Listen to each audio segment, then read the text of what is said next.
welcome back to my channel. My name is Sarah and this is going to be my March Naruto Adventure TBR.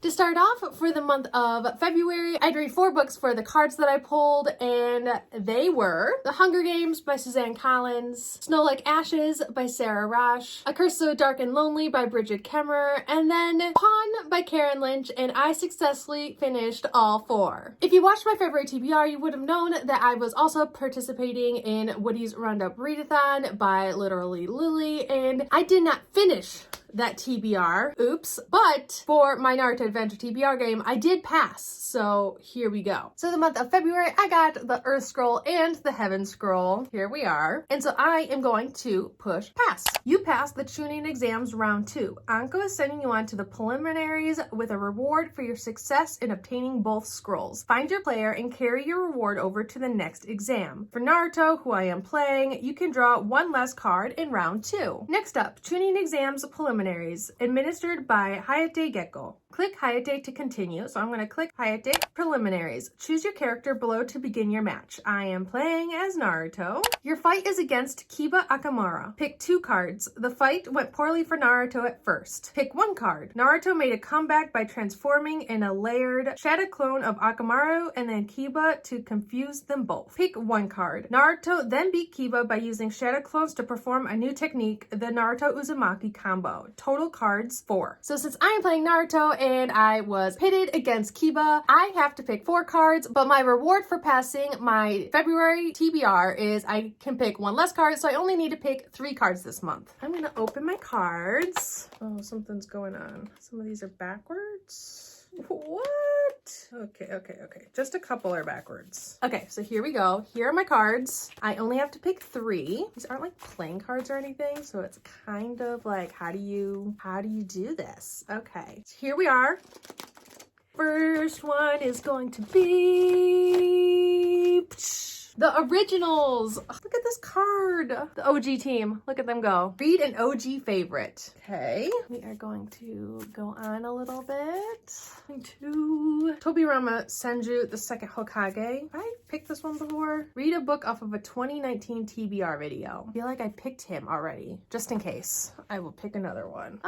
Iruka Umino. And that is read a book gifted to you. Okay. Obito. Read a book with grief as a theme. Okay, I think I have one for that as well. Okay, I did just go and look, and for my first month, I did get Tobirama, so I am not going to play that card. So, because, you know, I want to play all these other cards. I have like over 80. So these are my 3 cards, and here we go. Okay, and so here are the books that I will be reading for my Naruto March TBR. For Aruka, read a book gifted to you, I am going with Nameless Queen by Rebecca McLaughlin, and this was gifted to me by Alana from the Awkward Book Nerd. She is such a sweet human being, and she got this for me for Christmas. And what I know about this book is it is about a group of people who are so disrespected that they are nameless, so they are not given names when they are born, if I'm not mistaken. And though I haven't read the synopsis in a while, I am pretty sure, especially by the title, that a nameless becomes like the next queen or the next person in line to become the queen. And if you know anything about people of power trying to make sure that they keep their power, I'm sure a lot of stuff is going to go down. A lot of steps are going to be taken to make sure that a nameless does not become queen. I don't know if this has any romance or in how much of a fantasy it is, though I know it does have some sort of fantasy within the book. I am just really excited to get to it. I don't want to know too much about it before going in because it sounds like it's going to be relatively similar to Red Queen, which I absolutely loved, and so I don't want to know too much about it. I just really want to enjoy the experience of reading it through for the first time, and so here we are. For the originals, which is to read an OG fave, I am going with Wake by Lisa McMahon. This was one of my favorite books in like late middle school, early high school, so it's been a really long time. I haven't read this series in quite some time, though I have been wanting to get around to rereading it because it was one of my faves. I want to see if it aged well or not. And I really love Lisa McMahon, or I did. I haven't read anything by her in a while. I do know that she has a very well-known middle grade series, but this is YA, and it follows a girl who, when she goes to sleep, she is transported into other people's dreams. So she, if I'm not mistaken, she doesn't dream herself, but she gets transported into other people's dreams. I can't remember much more about it, but I just remember absolutely loving it. I know there's some sort of romance in here, like she's transported into some boy's dream, and I don't know, maybe he remembers her when he wakes up or something. I can't remember off the top of my head exactly how it went, but I do remember absolutely loving it. OG fave. For Obito, it is to read a book with grief as a theme, and for that one, I am going with Every Other Weekend by Abigail Johnson. I did get an arc of this, and so I do want to read it. I do have an arc of Nameless Queen as well, but I haven't been keeping up with my arcs, and so now I have all of the like published copies, but I do want to get my NetGalley percentage up because I haven't been reading those. So Nameless Queen, Every Other Weekend are both arcs that I need to read and get actual reviews up on NetGalley for, even though they're already published. But here we are, backlogged arcs. This is one of them. I know this one follows, I think, a boy who meets a girl. Every Other Weekend, I am assuming that his parents are divorced, and I know one of the main themes is grief because his brother died. So his brother died, and I think that's what triggered his parents' divorce, and so he, I'm assuming, visits one of his parents, I think it's his father, every other weekend, and it follows basically his time trying to deal with that grief along with meeting this girl. I know that it's like a regular book, but it also has like text and stuff, so I'm assuming when he's not at his parents' house every other weekend, he probably texts this girl. Yeah, I don't know. I don't know a whole lot about this book, but I have been wanting to get to it for quite some time. I'm trying to read more contemporaries, even if they are sad, and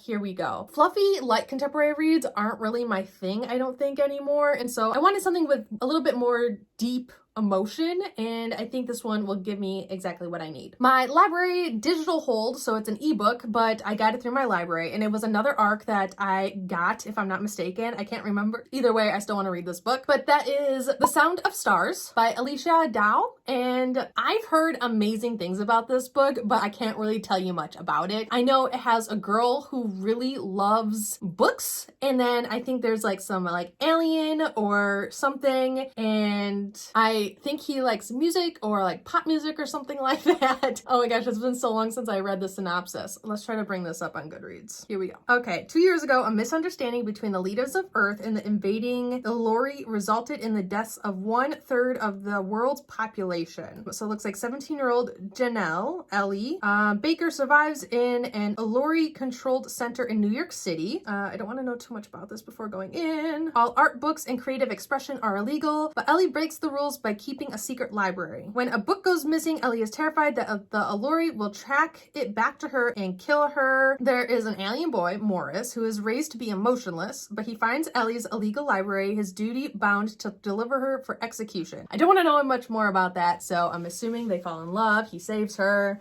so on and so forth, but I did get an arc of this as well, if I'm not mistaken, like I was saying, and I really just want to read it, and I have this I have the arc, but I haven't been wanting to read the NetGalley arcs like format because sometimes they come out all weird. So I saw that the published one was at my library, so I decided to put it in a hold. It took weeks and weeks and weeks, but I finally have it, so I have to get to it. And then there are 3 books that I would like to get to because they're also library books, so it would be nice to get to them. The first one is a manga, and that is Yona of the Dawn, Volume 6. Volume 6? Yes. Volume 6 by Mizuho Kasanagi, and yes, I love Yona of the Dawn. It is so cute. It has Hawk as Yona and Hawk.